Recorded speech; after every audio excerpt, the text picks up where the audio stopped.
Salut, c'est Noda 2003 et bienvenue sur ma chaîne. Aujourd'hui, on va parler de l'affaire Liep Limal. Vous savez, l'affaire Liep Limal, c'est un excellent cas d'étude pour ma chaîne. Et récemment, j'ai fait une vidéo dans laquelle, je donnais mon avis sur la situation. Et quand je regarde les commentaires sous ma dernière vidéo, je constate que la plupart des gens croient que je soutiens Parfait Sim. En relisant leurs commentaires, j'ai compris leur façon de raisonner. En fait, puisqu'au début de la vidéo, je critique un peu Philippe Simo, alors ils se disent que je suis contre Simo, en fait.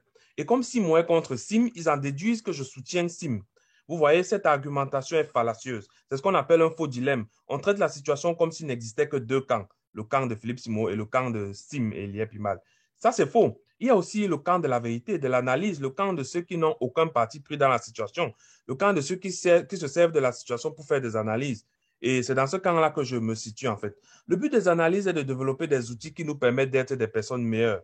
Parce qu'on ne peut être des personnes meilleures qu'en acceptant ses responsabilités. Malheureusement, on a toujours su trouver des responsables à nos misères. Vous voyez, il y a des personnes dans des pays, ils accusent l'État, ils accusent le président de la République. Certaines personnes même accusent le diable d'être à l'origine de leurs problèmes. Et l'exemple le plus frappant qu'on a sous nos yeux et qui est très récent, c'est l'exemple de M. Belmadi, qui est l'entraîneur de l'Algérie. Vous-même, vous avez vu comment son équipe n'a pas pu se qualifier pour la Coupe du Monde et il a accusé tout le monde. Il a accusé le Cameroun, il a accusé l'arbitre, il a accusé l'Afrique même tout entière. Il a même accusé la CAF, la FIFA. Vous voyez, parce qu'on refuse de voir sa part de responsabilité. Ils ont encaissé un but à la dernière minute parce qu'il y a eu des grosses erreurs défensives. Il ne veut pas voir la situation comme ça. Il préfère accuser les autres. Vous voyez, on sait très bien faire ça, accuser les autres de nos problèmes. Et vous savez, ce que moi j'essaye de faire sur ma chaîne, Noda 2003, c'est de donner aux gens les outils pour mieux se prendre en main. Cela passe par la capacité à raisonner de manière logique. Et c'est avec cet esprit que j'ai conçu cette vidéo dans laquelle je te présente quatre questions fondamentales que les souscripteurs de l'IEP Limal doivent absolument se poser. Alors, ces questions concernent encore plus ceux qui ont investi gros. À la fin de la vidéo, je vais présenter quatre leçons que les souscripteurs doivent retenir pour la suite. Voilà. Alors, allons-y directement. Leçon numéro un, la question numéro un, en fait, qu'il faut se poser. Si je suis un souscripteur de l'IEP Limal, je dois me demander quel est le niveau de connaissance que j'avais des crypto-monnaies au moment où j'investissais. Oui. Est-ce que je savais ce que c'est qu'une crypto-monnaie? Est-ce que je savais ce qu'on appelle blockchain? Est-ce que je connaissais tout ce langage technique? Bon, je rappelle que moi qui fais cette vidéo, je n'y connais rien du tout, hein. Moi, je ne suis pas un professionnel, mais je me dis que quelqu'un qui investit son argent, en gros, il faut quand même qu'il ait l'humilité de se poser la question aujourd'hui. Au moment où j'investissais, qu'est-ce que je connaissais de ce que c'est que les crypto-monnaies? En fait, une autre façon de poser cette question, c'est pourquoi j'ai investi? Bon, aujourd'hui, on sait que beaucoup de personnes investissent par cooptation, par recommandation. Là, vous devez comprendre déjà qu'il y avait un problème à ce niveau. Deuxième question que tout souscripteur de l'IEP-LIMA doit se poser, c'est quel est mon niveau de compréhension de la situation actuelle des crypto-monnaies dans le monde? Parce que oui, il y a une situation, quelque chose est en train de se passer avec les crypto-monnaies. Hier, j'ai eu une discussion avec quelqu'un qui était originaire du Brésil. Vous vous rendez compte, un Brésilien. Donc, il n'a rien à voir avec le Cameroun. Il a acheté une crypto-monnaie récemment, il y a quelques années. Il m'a dit que quand il achetait la crypto-monnaie, il avait payé l'équivalent d'1 dollar américain pour une unité de cette crypto-monnaie. Et quelques temps plus tard, cette monnaie-là a pris de la valeur. Ça valait 7 dollars américains, 12 dollars américains. Il était très content. À 12 dollars, il avait multiplié en fait son avoir par 10. Et en fait, le gain a continué d'augmenter. À un moment, ça valait 120 dollars américains. Vous vous rendez compte? Mais curieusement, depuis quelques temps, la valeur a chuté. Aujourd'hui, ça ne vaut plus que 0,001 dollar. Vous voyez qu'il y a quelque chose qui se passe. Et là, je me suis dit, mais tiens, ça ressemble curieusement à l'histoire de l'IEP Lima. Je ne m'y connais pas, mais j'ai vu que ça ressemble curieusement. Et je me dis donc, mais attends, il y a donc quelque chose qui se passe avec toutes les crypto-monnaies dans le monde. Donc, une personne qui a souscrit à l'IEP Lima doit se poser la question, est-ce que je comprends ce qui se passe dans les crypto-monnaies dans le monde actuellement?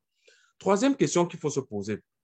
Alors, quels étaient les engagements contractuels que j'ai fixés avec l'IEP Lima au moment de mon investissement?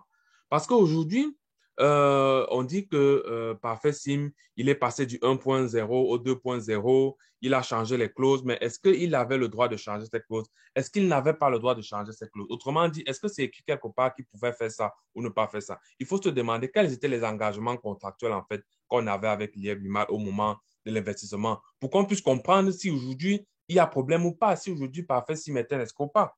Et maintenant, quatrième question qu'il faut se poser, en fait, c'est qu'est-ce que je reproche aujourd'hui à Lieb Limal ou à son fondateur? En fait, c'est le résumé des trois premières questions. Au vu de la situation actuelle, est-ce que je suis capable de dire exactement qu'est-ce que je reproche? Laisser les paroles qu'il a escroqué l'argent, il a bouffé l'argent des gens, ça ne veut rien dire en fait.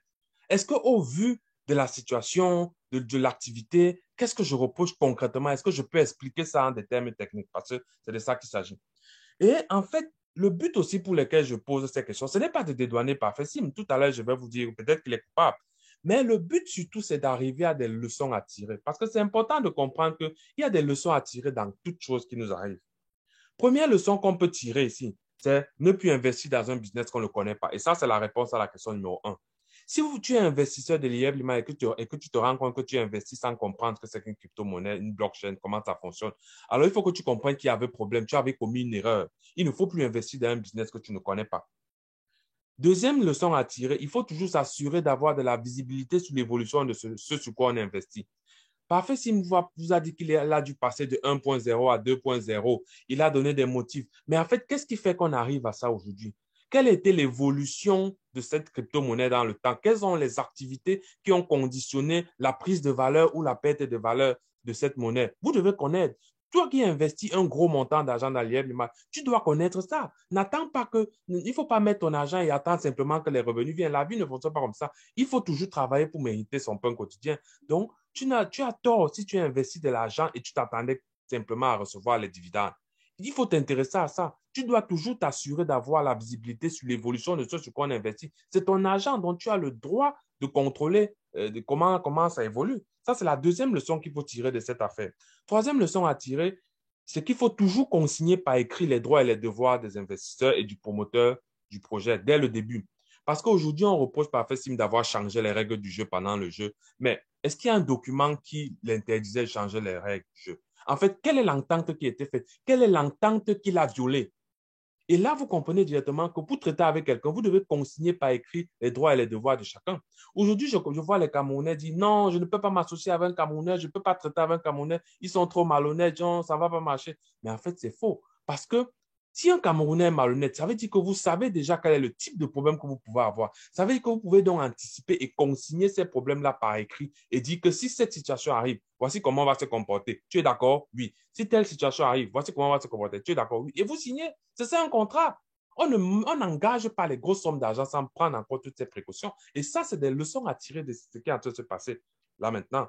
Alors, quatrième leçon à tirer, c'est il faut comprendre qu'un argent investi peut être perdu. Hein? Oui, parce qu'aujourd'hui, il y a des gens qui parlent de se suicider. Mais si quelqu'un pense à se suicider, c'est parce que il n'avait pas prévu qu'il puisse perdre son argent. Et ça, c'est très grave. Dans cette vie, si vous devez vous attendre à tout.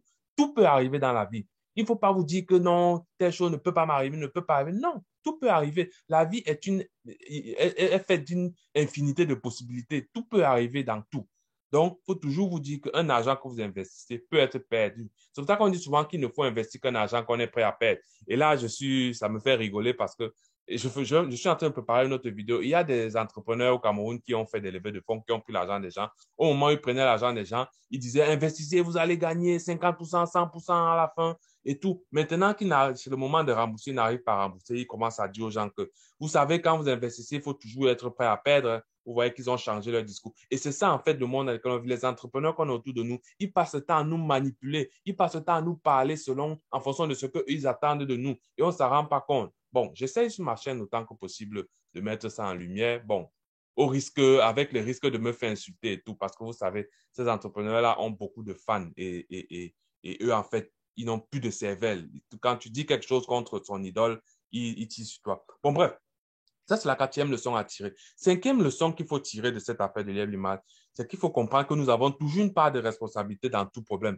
Il faut que vous compreniez aujourd'hui, une fois pour toutes, qu'un problème qui vous arrive, c'est en fait une partie de vous. Le problème est une partie de vous. Il y a des personnes à qui certains problèmes n'arrivent pas. Il y a une raison à ça. Ce n'est pas le hasard. Tout problème qui vous arrive, c'est parce que vous avez une prédisposition à être exposé à ce problème-là. Et vous devez comprendre donc qu'il est de votre responsabilité. Un problème, c'est une partie de vous. Ça, c'est très important. Alors, vous ne vous rendez peut-être pas compte, mais ce qu'on vient de faire là, c'est un exercice fondamental. Il participe du processus d'amélioration de soi, de transcendance de sa propre situation. Dans tout ce que l'on vit, il faut toujours se poser les bonnes questions. Rechercher qu'est-ce qu'il y a à retenir en fait, quelle est la leçon qu'il faut tirer, quel est l'enseignement qu'on peut tirer de ce qui nous arrive. Mais pour le faire, vous comprenez qu'il faut avoir la volonté. Il faut accepter et assumer la responsabilité de la situation. Si on passe le temps à accuser les autres sans jamais se poser la question à soi-même, alors on ne progressera jamais. Je ne dis pas que les autres ne sont pas aussi responsables de la situation. Hein. Si ça se trouve, Parfait Sim, c'est un escroc qui a arnaqué les gens. Peut-être c'est vrai. Mais que ce soit vrai ou faux, ça n'enlève rien au fait que les souscripteurs ont eux aussi une part de responsabilité et ils doivent en être conscients. Et ça n'enlève rien, en fait, au fait que l'analyse que je présente dans cette vidéo ait toute sa place en réalité. Je répète, si on passe le temps à accuser les autres sans jamais se poser les questions à soi-même, sans jamais rechercher notre part de responsabilité, alors on ne progressera jamais. Et c'est ce qui arrive en général à tous ceux qui accusent le diable d'être la cause de leur malheur. En général, ces gens-là restent malheureux encore et encore. Merci d'avoir suivi cette vidéo. Clique sur j'aime si tu aimes la vidéo. Abonne-toi à ma chaîne. Montre-la à certaines personnes que tu aimerais qu'ils voient la vidéo. Et abonne-toi à ma chaîne. Active la cloche de notification pour continuer à suivre mes vidéos. Donc, retrouvons-nous bientôt pour une prochaine vidéo.